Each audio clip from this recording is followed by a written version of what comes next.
It is the 35th podcast. This is a podcast. We have made it to the 35th. Yep. We were talking about something earlier that kind of, I think it sparked something both in us. And that's the Wayne Gretzky debate. True. The Wayne Gretzky debate. Yeah, valid point. So I'm basically just going off the rails today. And we're going to just talk about the Wayne Gretzky Ovechkin situation. Yeah. Wayne Gretzky is, Ovechkin's right there. My thought on it is, obviously, I do think Wayne Gretzky is still really good. I think He's him. There is a little bit of the goalie style debate for me Mm-hmm. because I think through the first 5 to 10 years of Wayne Gretzky's career, Yeah. goalies didn't primarily use butterfly. So there weren't butterflies on the ice. No, they were not butterflies on the ice.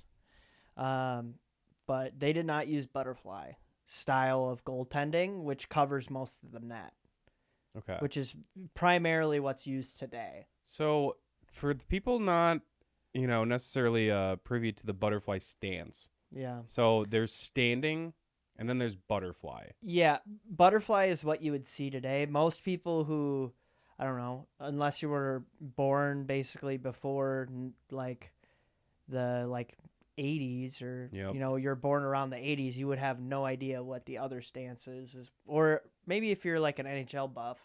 I think it was You'd just know. called standing. Yeah. So you were basically standing and then, the goal is pretty tiny. It's half the size of a human, right? So now butterfly is you're always crouching. You're always in a kind of a crouch position. You have your shin guards. So you're just covering up the majority of the net Mm-hmm. all the time. And then I think the other thing is people might have been playing back a little bit more. Now they're playing a little bit forward. And it's mostly because of the physics of it, right? If you are farther forward, you're blocking more of what's behind you. Mm-hmm. So there's a kind of not necessarily a debate, but the goalies could have been worse. Yeah, and I guess for me, the part of it, this is kind of where it's kind of more along the lines of it's a little bit of similar in NBA with the Michael and Wilt, Yeah. where they're the game is so different. Yeah. And I still think Wayne Gretzky is I would argue is the best hockey player ever. Yes. In terms of accolades. Mm-hmm. I just think that high key, I think Ovechkin getting goals in the modern day, in my opinion, is more impressive. More impressive. Yeah, I mean, sure. I think it's harder. Mm-hmm. Absolutely. And yeah, that's kind of my thought, is that So- it's just more impressive in my opinion. There's always a factor here, right? Because, we were having this debate earlier where it was okay, well, was he playing against bums? Because the average salary was a lot lower. Yes, we looked it up on Google, and the average salary, it was hard to pinpoint, but what I had gotten from Google is it was around 20 to 30,000. Yep. Was the average salary. Dog shit. That was in the 80s. So I would argue that's the same salary as some guy who's a fucking, I don't know, who works in construction or some shit. Right. And that's kind of where I'm I don't know. It's kind of a tough sell for me of it being okay, they were kind of playing against some kind of probably mid-tier guys, because these are people who probably, some of them after playing hockey, they have to go to a second job. Yep. Which wouldn't surprise me, just because of how much players were getting paid. Yep. So we got the players were probably worse on average.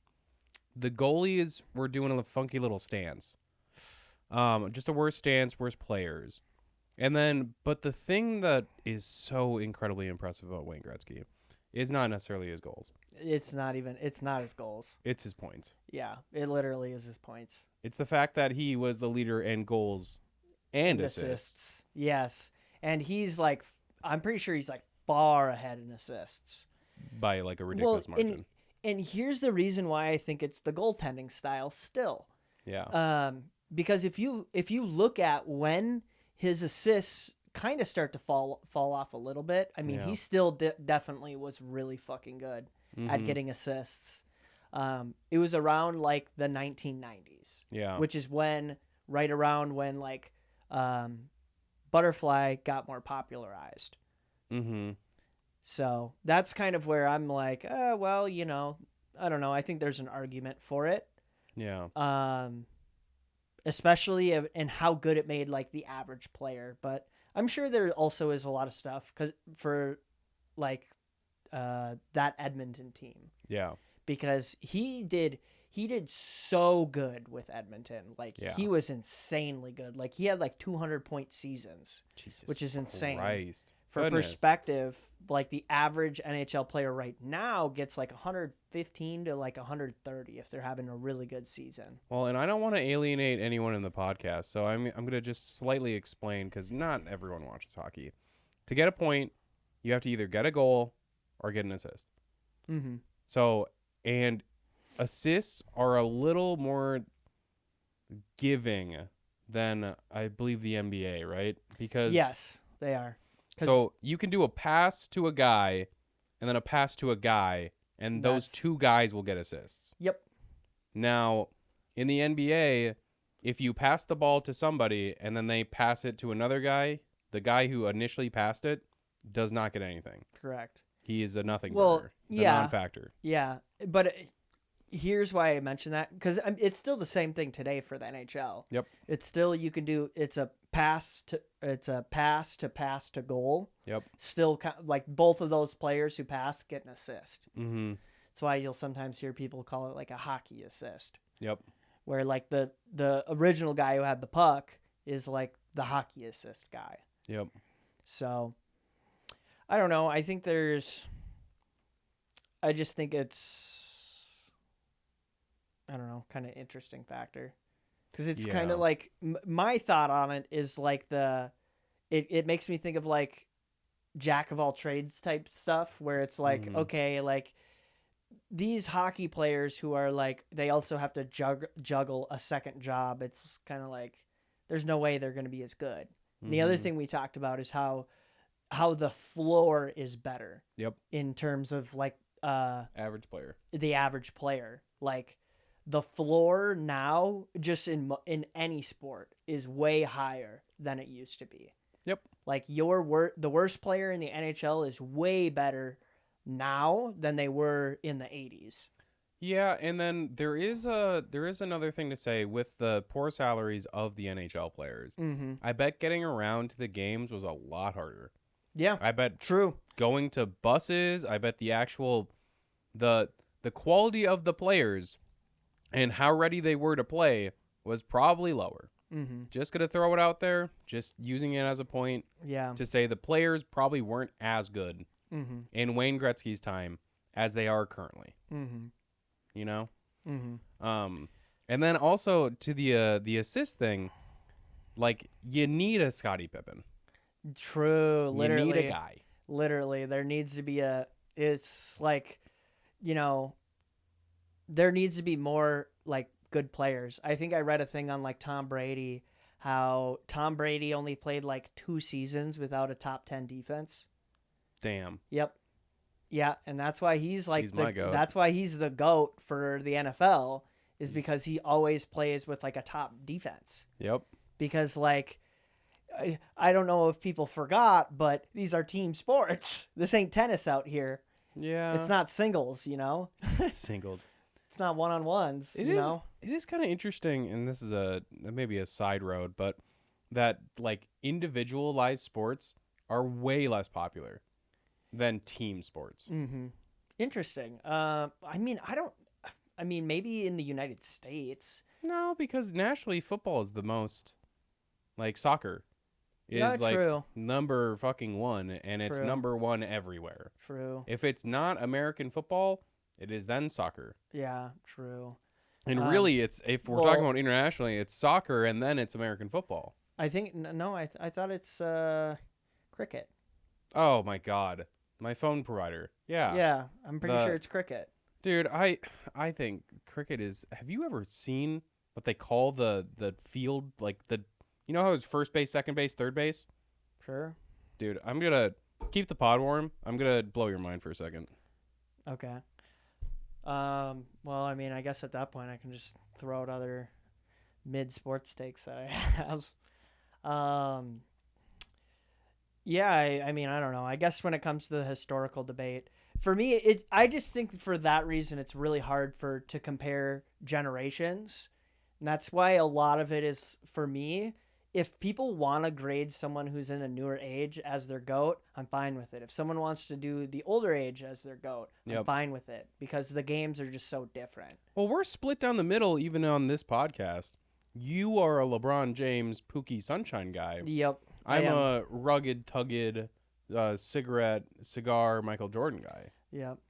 So, like, you know, I think we're both right. Mm-hmm. That's the other thing is, like, dude, I don't honestly at this point, you know, 5 years ago you would have caught me been like, dude, LeBron's a bum. Mm-hmm. Now LeBron has eclipsed 50,000 points. He has songs made about him. Mm-hmm. He's my sunshine. Yeah. And I get to watch him, Mm-hmm. which is dope. Yeah, I once again, it comes down to the same thing. I think it's more of a floor thing because it is a team game. It's a team game. And also another thing is, like, in like the LeBron Steph era. Yep. What the NBA realized, and I don't know if coaches realize this, if it's a stat thing or if it is more based on rules, but you would see like random Joes out doing like fucking ISO plays.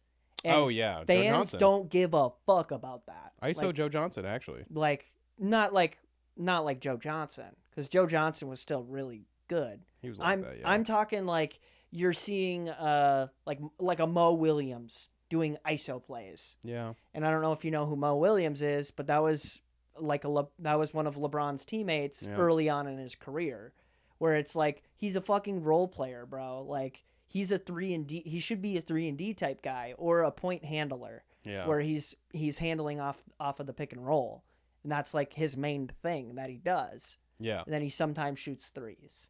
No one wants to see that guy doing ISO ball. No. So like, just the style of play changes and the way like defense is played changes. So. Yeah. I totally agree. So, to get back to the thing that I wanted to bring up. So, there's a lot of positions, first of all. I'm just going to read the ones that I find funny. Cricket. In cricket. So, on one side of the field, we have the fine leg. We have the short fine leg. We have the leg slip. We have the keeper. The backward squared leg. The deep back squared leg. Okay. And that is one portion of the field. The other one, we, I'm just going to rapid fire these. We got the deep square. We have the square leg. We have the short leg. We have the forward square leg. We have the mid wicket, the mid on, the deep mid wicket, the long on, and then on the other side of the field, that was the right side, by the way. Okay. Now on the left side, we have the long off, deep cover, mid off, cover, Mid off. the forward short leg, extra cover, deep extra cover, deep point, gully, slip, short, third man, deep back point. And those are all the positions in cricket. What is that, like 12 players who are playing on the... Bro, look at this shit. What the fuck? This is the Google podcast. So if you want to follow along, I'd highly recommend going on your smart device if you're driving, and just like take it out of the little phone thing, because like, dude, come on, it's been up there for a while. Mm-hmm. Grab it, and then just go on Google quick and Google cricket positions, and then find whatever the green picture is that's a circle with all the positions. Look at it, and then you tell me how cricket's played. You tell me what the fuck happens in that game. Like, as a person, I want you. I'm seeing there's like 20-something positions. There's a fuckload. And there's no way that they're all filled. Unless there are. I mean, yeah, I don't see why not. They just have a more expansive league, you know? Just like 30 guys on a field. Yeah, probably. Hey, go play goalie. Go play short third man. Yeah, it's just is a lot more to remember, you know? We need you at short third man. Short third man. Come on. Yeah, I mean, there's a lot of players who are on like a soccer field. Bro, who's the Wayne Gretzky of fucking cricket? You know, I feel like I've totally heard of it, and I just don't know. Yeah. I feel like I've heard of it before. Bo though. Jackson. Yep, it's Bo. It was his third sport. Mm-hmm. Or Neon Dion Sanders. He was also a big cricket head. Mm-hmm. You know, that's kind of another thing where, like, I don't know, dude, these players, these guys were able to play like multi sports. Oh yeah, and it's that like shit was crazy. Insanely tough to do. I think there's a couple guys who are halfway decent. Who's that like one guy in now? football? He's doing both positions, both sides. Oh yeah, Travis Travis Hunter? Hunter, who's gonna play both. Who's gonna try to play both sides I of the don't field. think he will. Well, it's like Kyler Murray. Kyler Murray got drafted first overall in the MLB draft. First overall, number one, number 101, and he stuck with football. and he stuck with God football. Damn, I think Dude. I might have went with fucking baseball. Yeah, baseball contracts are wicked They're fucked up because baseball doesn't have a whack. salary cap. That makes that such a worse league. It does. It makes it's literally like a buyer's league. That's why baseball fell off. Well, partially. I mean, honestly, here's why I think it actually makes it a little bit different because Yeah. it makes it more worldwide.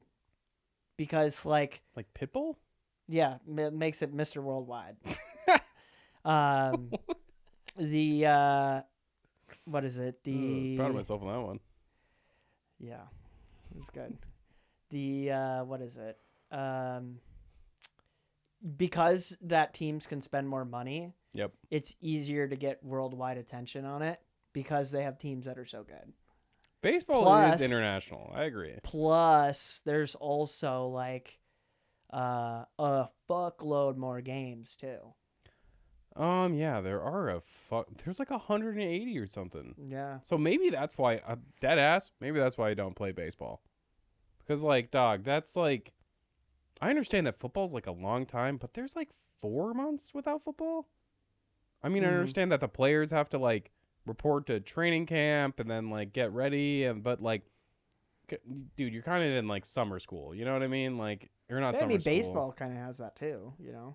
Yeah, they got a couple of months of nothing Well, burgers. and then also like pitchers are like, and it's like if you're not getting beamed by pitches, I mean, it's a non-contact sport. You know, Mhm. you're not getting fucking drilled by a 250-pound linebacker. You know, Yeah, dead ass. running fucking 15 to 20 miles an hour straight at you. Okay, so say you're in Kyler Murray's position. Yep. And I think we both kind of answered it, but like, let's extrapolate why. So like, for me, I'm Great picking fucking question. I'm picking football. Wait, so He went So- number one, I think, in both sports. what? Because I think Kyler Murray just picked number one in the NFL. Damn, and he's a middling guy. He's like kind of mid. Yeah, I mean, That's he was fucked up. pretty good. He had He's a like couple good. 5'10". He had a good. Oh yeah, yeah. I mean, height wise, yeah. Because Was he I'm a pretty pitcher? sure. Maybe. Okay. I would probably presume he was because I feel like that's usually the guy who goes number one is a good pitcher. Mm-hmm. That's why like Paul Skeens, he went number one. He's fucking nasty. Paul Skeens is disgusting, but Oh. he's such a good pitcher. I think he has like the best ERA, or like, I mean, someone might maybe who's watching will correct me wrong, but if I'm wrong, but it's something like the best ERA in the first 2 seasons of his career Yeah. out of any pitcher ever since the ERA was created. Even Cy Young. Isn't that what that shit's named off of? No, I think that's the year. That's like Cy the Young's year. on a person. No, it is a person. Oh, thank God. But that's based. That's what the Damn. award, like the Cy Young Award. Maybe that is Maybe that is ERA based. I just kind of assumed that guy was like insane. Yeah. Well, and here's another thing: is pitchers also get a fuckload of time off before, like in between starts, Bars. because like I think Couple of games. I think they do. I think pitchers end up getting like 20 some odd starts in a season. That's it. Maybe is less than that. Bro, do you even have to show up to the game? Probably. Damn. You'd If you imagine. didn't, that'd be goated. Well, I mean, you'd want to. I feel like you'd want to be there. Hell know? no. Bro, I Well, clock that'd in be- for 20 days. Dude, that'd be why you're not a pitcher, I guess. Well- if you're only clocking in for 20 days, you know. Yeah. Yeah, I suppose I didn't have the follow through to Yeah. become Paul Skeens. Yeah. Well, I knew Paul Skeens was him when he beat out the Rizzler for Yeah. Livy Dunn. Yep. You mean Baby Gronk? Or is it Baby Gronk? Yep. Oh, that's what it was. I thought, man, everyone was going at that girl. Mm-hmm. True. I think she's kind of really smart too. Mm-hmm. It's Yeah, like, she's a LSU gymnast. I don't know if she's still at LSU technically. yeah, she is. She's doing a 5th year because with the NIL deals. Mm-hmm. Because Well- shocker, when you're post college, it's gonna be a little bit harder to I think there's just a little bit more coverage for Of Livy Dunn? college. Just college. I think people kind of care about it a little bit more. Yeah. Honestly, because like I think about like a Caitlin Clark, for example. People kind of care about the colleges a little bit more Mm-hmm. than they do about like the WNBA teams. Dude, I think it's so funny with Caitlin Clark, that Angel Reese is trying to get on like her coattails. Yeah, for Feel like real. it's not just Caitlin Clark, it's also me. But me. I'm good too. And then it's like her shooting the worst shot you've ever seen in professional sports. Yeah, And you're just like, goes 0 for 3 or goes 1 for 4 on 4 shots and gets fucking 3 of her own rebounds I like just to the make the 4th. I like the comparison of, I don't know, kind of like a Draymond Green type beat where they just leave her open at the arc. See, I don't even know, dude.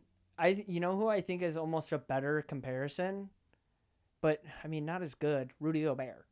Yeah. I think that's a better comparison. Rudy Gobert. she's not French. And she's not a guy, and is she 7 feet? No, I don't think they make them like that. no, not unless they're Brittany Griner. The Brittany chick- Griner is like that. Yeah. Yeah, Yeah. she's like that. Mm-hmm. She's fucking goddamn. It makes she's me think blocking of shit. it makes me think of the videos I'd seen of like these chicks who were talking about. I don't know if you ever seen the video. I'm sure you did. Where Yeah. it was the chick who was like talking about her versus Anthony Edwards, and she was like, "Who gets?" She was like, "Who gets ball first? Like that fucking matters." Who gets ball first? And That's then what she said. And then she said the interviewer who was asking her about it was Fuck outta like, here. "Well, you get ball first," and she was like, "Well, I'd win 11 to 10." Uh. I'm like, bro, you are fucking smoking PCP. Whatever you want, I want some of that shit. Yeah, I need some confidence like that. Yeah, for real. I need AE, I need stupid person confidence. bitch. I don't know who this person is. Maybe I shouldn't call her bitch, but bitch, get the fuck out of here. Yeah, dude. Hell Like, no. And the thing, I swear, there was a YouTuber who made a video recently where Yeah. it was a high school basketball team of dudes. Like the question every person's been wondering: could a high school basketball team beat a college, like a high school men's basketball team? Could they beat a college women's basketball team? And High school boys, I'm pretty sure they dumpstered them, like by like a lot. by like. In a game, I'm probably fucking up the stats But was it like on this. TCU or something? Was it I'm like an not sure. AAU team? TCU is pretty good. I know. TCU, no, it was. I'm pretty sure it was a pretty good team. The only um, reason I know TCU is because I follow I think the one chick is cute. Haley Van Lith. Yeah, she's a yeah. I think she's kind of a baddie. Yeah, she is kind of a baddie. If I My met her in bad. person, I'd be very intimidated. Yeah, I'm 'Cause, pretty like- sure she's from Minnesota. She is? Or You're saying I have a shot? Maybe, I mean, we maybe have to I'm move thinking back, of. Maybe but I'm that'd be thinking. fine. Yeah, maybe there's someone else I'm thinking of. Maybe Chet it is- Holmgren.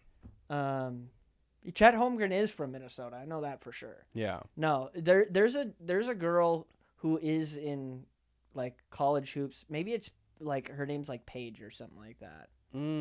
Is she also she looks like Haley Van Lith, as in she's a tall blonde chick?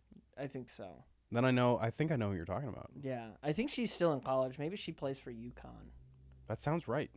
something like that. UConn's kind of goated with it too. Yeah, UConn's been a goated women's basketball program for a hot minute. God, dude, man, when we lived in Minnesota, we should have been Lynx fans. Yeah.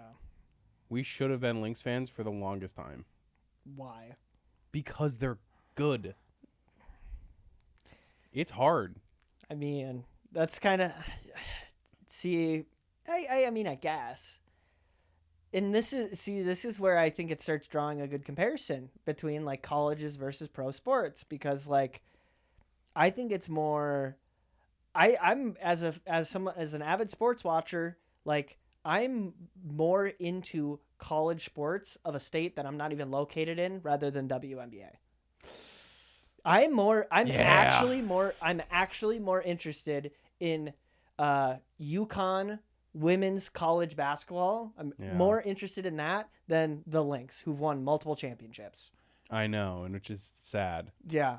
And part of it is that like it is partially about like the program too. Like UConn is just goated.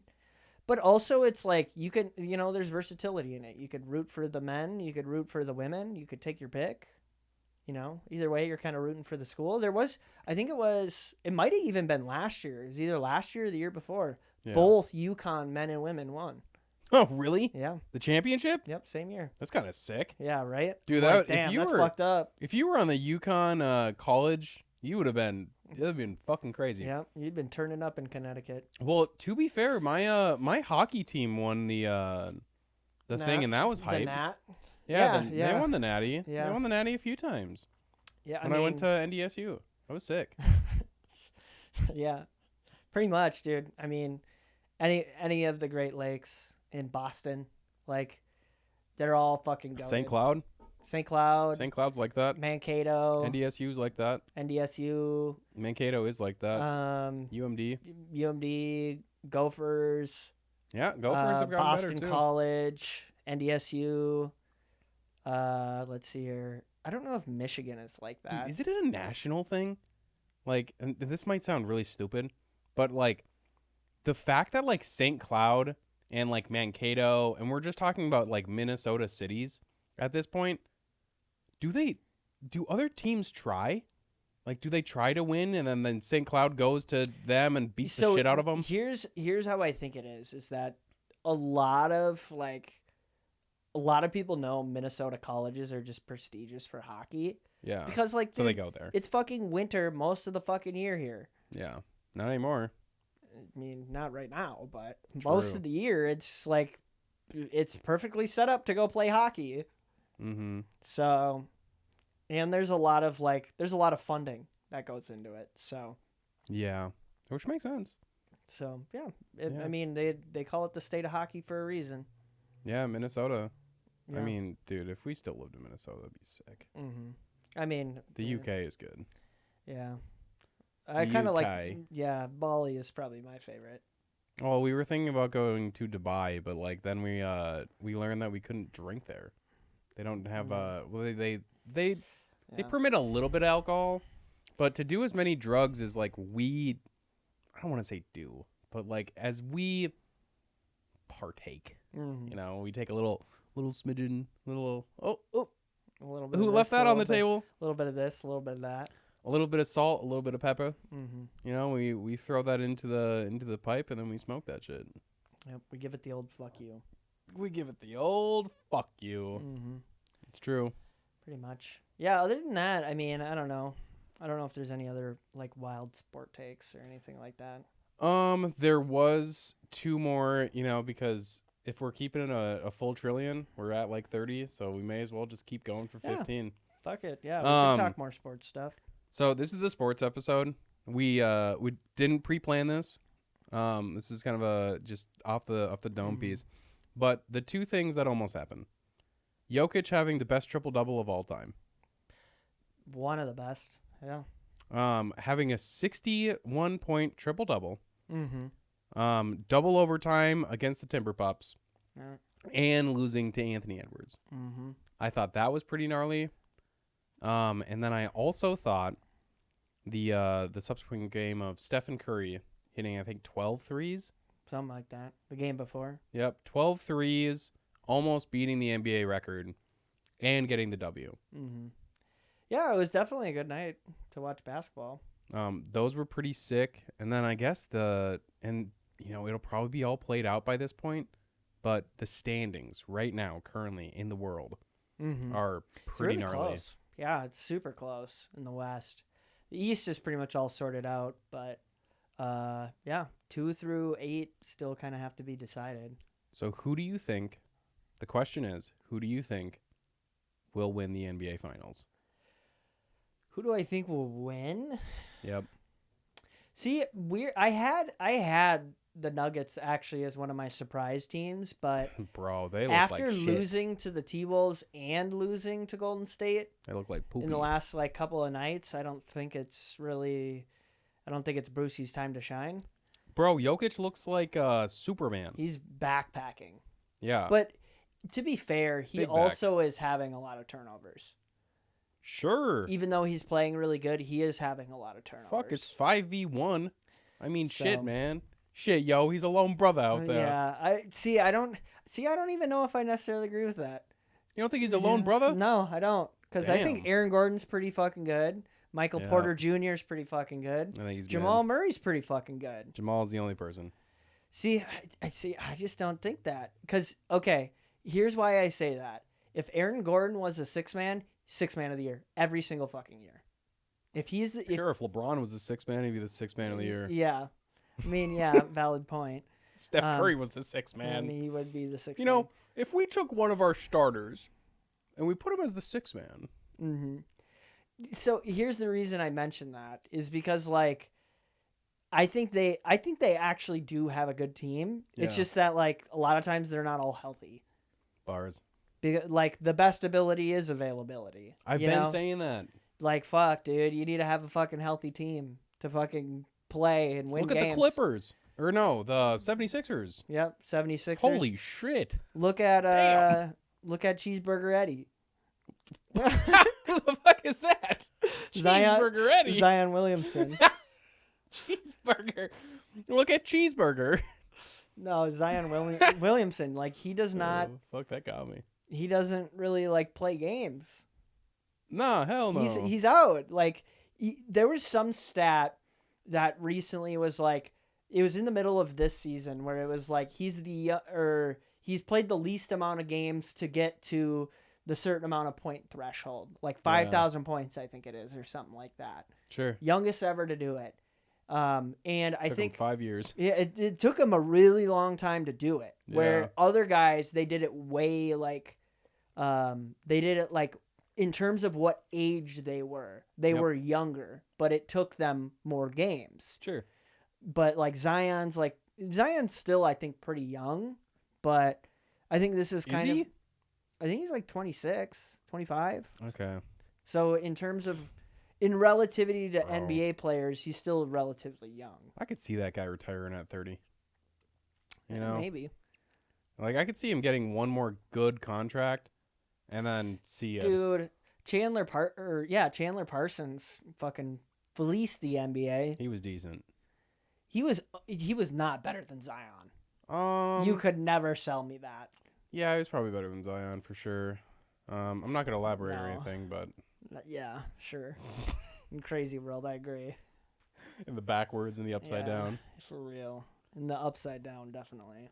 I think Zion is one of those guys that it's just gonna be. It's like Mario Lemieux, where you're just like, damn, if that guy just kept playing and he wasn't hurt all the fucking time, Mm-hmm. he could have been really insane. Mm-hmm. I don't Well, know if he would have been so, LeBron, but damn. Weirdly, here's another topic we can talk about for sports is the modern NBA load management / injury protocol. Because I think it's too intense. I think these guys could definitely go out and fucking play. Sure. Dude, I saw a thing where it was Brandon Ingram was out with a fucking left knee contusion, which is a bone bruise. Could we? What? How does that feel? I never have one. Here's what I'm saying about that. Sure. Is that it's I would argue that, okay, he misses like 3 games. I'm pretty sure he missed like a full fucking month because of it. Damn. Yeah. Which is wild. I think it's wild. I'm like, okay, I get that, like, obviously there's a lot of like joint activity. So for NBA players, there is a lot of joint motions Yeah. where, like, you know, obviously you have ankles that are sensitive, knees that are sensitive, elbows that are sensitive. Yeah. I'm with Even it. like fingers, like if you get like fingers jammed, that can fuck up your jump shot. Yep. Like, I get that. Also, part of me is kind of like, I don't know. I feel like just it's more of, I think it's just something NBA players maybe aren't allowed to say, or they just don't talk about it. Yeah. But like, and maybe they don't talk about it because, like, dude, they're getting paid so much fucking money. You think they give a shit?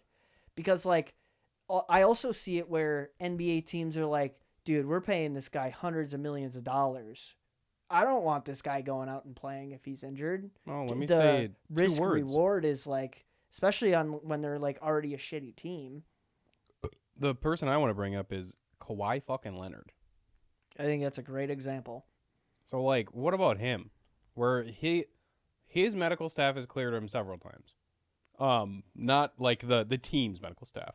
Let's call it the Clippers because he plays on the Clippers. Mm-hmm. The Clippers will clear him, and then his own medical staff will basically be like, "Yeah, we evaluated him.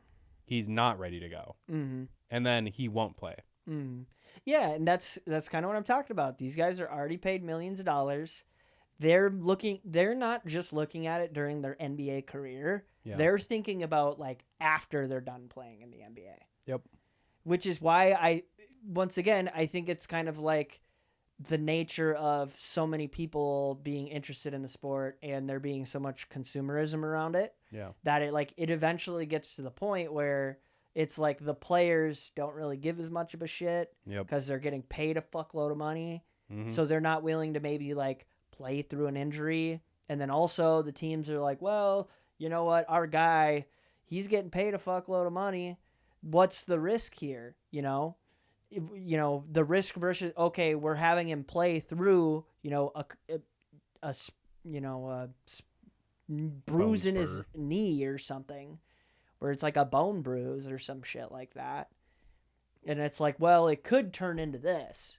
You're almost playing like the fear game of what it could turn into, I feel like. Precautionary load Because- management. Yeah, honestly, kind of more of what it's like, where like a guy let's say a guy like pulls a muscle or some shit like that in his Yeah. like shoulder or something. Yeah, okay, you want to sit out for a few games? All right, I could see it. But then after, when it's like they haven't played, they've already missed 20 games. It's kind of like, dude, what the fuck? Yeah. You missed like a quarter of the season.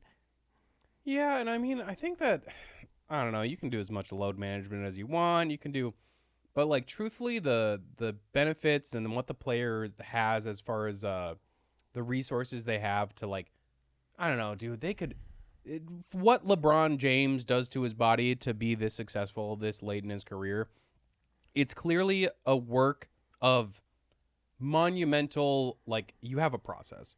You get done with your game, you probably go get a massage after, and like, massages, as somebody who's had a few, they're not necessarily nice.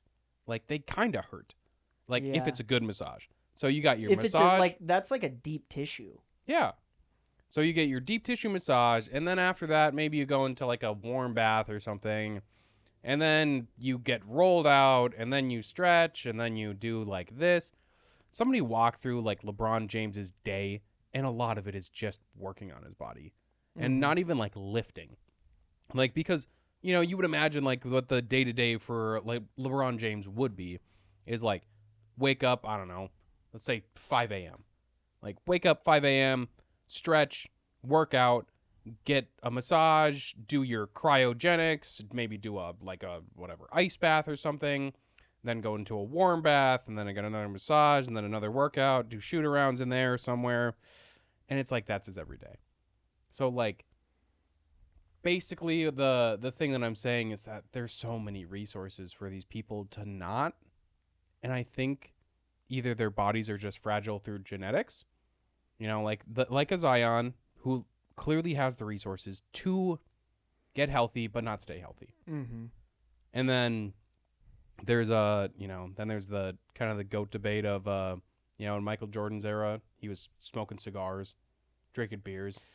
Yeah, and this is once again like, okay, I think a prime example of this is the Luka thing. You know how they were the Mavs GM like took the beer out of his hand when they were celebrating after they won the Western Conference Finals? Yep. That's exactly what I'm talking about. Where like they're almost like too corporate with it. Yeah. Where it's like no. And they're like, "Oh, okay, well, you're drinking a beer. Nope, we got to take that away from you. Nope. Not fucking happening." To be fair, if you were paying somebody $50 million a year, that's what I'm saying. Is where it's literally so corporatized, where they're paying these guys so much money on an annual basis. yeah, Where it's like, okay, they're like, well, we should be micromanaging and doing all this other shit, or like we should be really invested in this player's health and making sure that their body's 100% to play every game or whatever. And I'm there's probably part of it that's up to the player too, where the players are just kind of like, yeah, dog, I'm a multimillionaire. I don't really give a fuck. yeah. If I want to eat 50,000 cheeseburgers, I can do that. I can quite simply do that. Mm-hmm. Zion is the master of cheeseburgers. Kawhi is the master of phantom pains. Yeah. Mm-hmm. It's, I don't know. Nah. It's whatever the protocol is, because I could also see it being a thing where like, because I'm pretty sure there's like a player safety administration, or there's like a players basically where like the players have like a union basically. Yep. For like the players' health and safety. They do. I'm sure that probably also has to go into it too. I wouldn't be surprised if that plays a big factor into it too, where like the players are trying to, the players treat it more as a business. And I think that's kind of where, once again, it's become so commercialized that like us as spectators, we don't view it as much as a business, because we just kind of like, we watch it sometimes, it's entertaining, whatever. But for like these athletes and then like the organizations, they almost view it more as a business, which ultimately is what it is. It's a business. It's a corporation. Agree. So they're like, oh, well, you know what? Like, I'm not going to risk my fucking asset to do that. Fuck that. Mm-hmm. That sounds stupid. For one, especially when they think about it over like the macro, because they're like, oh, well, guess what? Like, we're going to have this business asset arguably for, 10 to 20 years, anywhere in that range. Yep. So like you want to maximize the most out of those 10 to 20 years. Yep. Just because they miss 2 games or 10 games in season 3, Well, let me ask, and this will be the final question of the podcast, and it's just because it's kind of relevant to, all sports, but specifically because it happened this week. Ja Morant's finger gun celebration. Now, that's something that's not physical, but it's something that's slightly detrimental to the game. Do you think it has any place in sports? It's a branding thing. A lot of kids watch. Branding thing. Total branding thing. So him going, this is exactly what he did. I personally don't think there's anything wrong with it. It's a brand thing. It's a total brand. It's a total brand play. Yeah. It's like they don't like the image that it represents. Mm-hmm. And that's kind of like the whole thing with it, is that it's a purely a brand play. Do I really care much about it? No. I'm a grown ass adult. Or a man. I'm fucking. I don't give a fuck. Like, he wants to do it, whatever. I couldn't care less. Yep. It's that like the NBA rules are set up, and a lot more of the thing that the average viewer has a problem with is they see this guy who's making millions of dollars who just gets these fines. Yeah. He also kind of $75K. Yeah, he's also kind of like, hey, whatever, fuck it. I could do whatever the fuck I want. Bars. And like, I also think there is a little because I could see where people are like, oh, he's just throwing it away or whatever. He's missed like half a season. He's probably lost. He also probably loses out on endorsements and shit like that. Absolutely. But like, I hate to say I'm trying to, I know someone's going to be like, you're just riding his meat. But like, dude, this guy's a fucking multimillionaire. Like, come on. Like, he gives a shit. Like, he gives a fuck about $75,000. Fuck no. Like, I'm going to whip out my calculator real quick. All right. I'll keep the pod warm. Yeah. So to round out my thing, I'm actually gonna end up stealing a take from Jason Williams on the Pat McAfee podcast. And it's pretty much about how these corporations, because the old heads think of the NBA less as a business and more as a sport, or the new heads. The old heads think of it as a business, as it is. So when a Ja Morant does finger guns, who does it piss off? It pisses off mom, because mom watches the kids, and the kids, and this is like the old version of the family, but mom's pissed off at the kids, and now the kids are doing finger guns because Ja Morant did it, and people are talking about it. So if you can make mom happy, you can make everyone happy. So if you don't do the finger guns, you're chilling. All right, listen to this. So Ja Morant's career earnings are $110 million. Okay. $75,000 of that isn't even 0.5%. Yep. It isn't even 0.5% of what he's made in his entire life. Yeah. For career earnings. Not even 0.5%. Yeah, I mean, it's not gonna hurt his book. He maybe has missed out on like $1 million of that. But like, dude, he's a fucking mega millionaire. Yeah. Bro, you think he gives a shit about it? Yeah, he doesn't care. And it's like, especially like with the players like association, Yeah. they're usually set up with people who help you manage your money. Yep. So it's like I bet he has a good asset portfolio You would of imagine. like, hopefully. yeah, I mean, like that's what they're setting up players for, to help them God. manage having all this money, I'd Where he's kind of getting- love if he didn't. where he I'd has love like if he a just blew it. financial advisor. Because like, think about like Delonte West. Who the fuck? Delonte West, he's a former NBA player, Yeah. and he is now homeless. Yeah, Damn. homeless. I don't know if he is on any drugs, but Probably he's definitely homeless. like a Lamar Odom type beat. Yeah, I mean, yeah, kind of like that, except Lamar Odom at least got it back together. He did? I mean, He didn't yeah, die? no, he didn't die. Damn. But yeah, Really be like Delonte that. West, fucking homeless. Because yeah, he was in the NBA for a long time too. Pretty Yeah. sure he's in the NBA for like 15 years. Dude, sometimes it's just spending habits. Yeah, it Doesn't literally matter how is. much money you have. It literally is spending habits. You get these guys who go from making no money at all to making multi-million dollars, and they don't know what to fucking do with it. They don't have any financial advisors, nothing along those lines, so they just go fucking spend all their money. And I would like to thank you guys for spending time with us. Let us know if you like the sports kind of topic stuff. This is just off the cuff, off the top of the dome. Mm-hmm. If you guys enjoy more content like this, we can definitely make more content like this. Mm-hmm. Sports is always it's close to our hearts. I think it's a fun way to spend an hour. But like, if you guys like the more traditional, like the would you rather's, the goofy ass, like, rank this, we can do a mixture of both. But I think it's fun to just kind of talk about some shit we're a little bit passionate about, and 100p. get it up and running. So that's been the Well Guys episode, I believe 35, 36, Something like that. I think it's 35. Sounds good. Yeah, we're on all the platforms. We're on TikTok, YouTube, Instagram, Facebook, streaming platforms as well. We're on Spotify, Apple Podcasts, so check us out on all those. Thank you and goodbye. Peace. Peace.